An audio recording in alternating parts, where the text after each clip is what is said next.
PhD London से उन्होंने पढ़ाई की, और ऐसी चीज़ों को लेकर के जब देश आज़ाद हुआ उसके बाद भारत के संविधान बनाने का काम उनके दिया, तो बहुत बड़ा योगदान उनका है।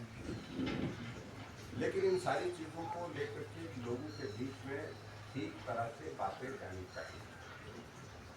अभी आपने देखा होगा कि लोकसभा का चुनाव आया तो कांग्रेस के नेताओं ने एक बड़ा शोर डाला जब भारतीय जनता पार्टी ने कहा कि अब की बार 400 पार। एक नारा होता पार्टी की ओर से, हर चुनाव में नारा लगाते हैं कि भाई अब मैं यहाँ से आप सबके आशीर्वाद से विधायक 6 बार बन गया, तो हर बार हम कोशिश करते हैं कि हमारे जीतने का मार्जिन और बढ़े। पिछली बार 38,000 वोटों से मैं जीता, और अब की बार हमारे पार्टी के साथी बोलते हैं कि भाई इससे भी 40,000 से पार होना चाहिए।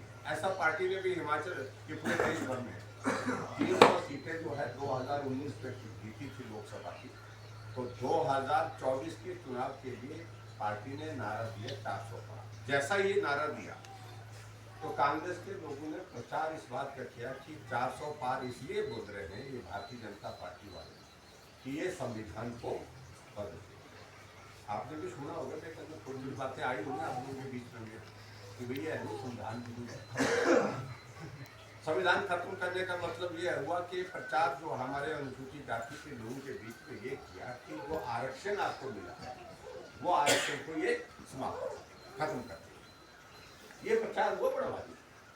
हम भी लगे उस इलेक्शन में लोगों के बीच में कैंपेन करने के लिए पूरे हिमाचल प्रदेश में, लेकिन जब लोगों के बीच में जाते जाते हम जब बैठते थे, ऐसे गांव में कहीं बैठना होता था, तो लोग बोलते थे ऐसा प्रचार चल रहा है कि भारतीय जनता पार्टी अगर जीत जाएगी, अगर मोदी जी फिर से प्रधानमंत्री बन जाएंगे तो ये संविधान को खत्म कर देंगे, संविधान बदल देंगे, आरक्षण खत्म हो जाएगा। ऐसा प्रचार किया।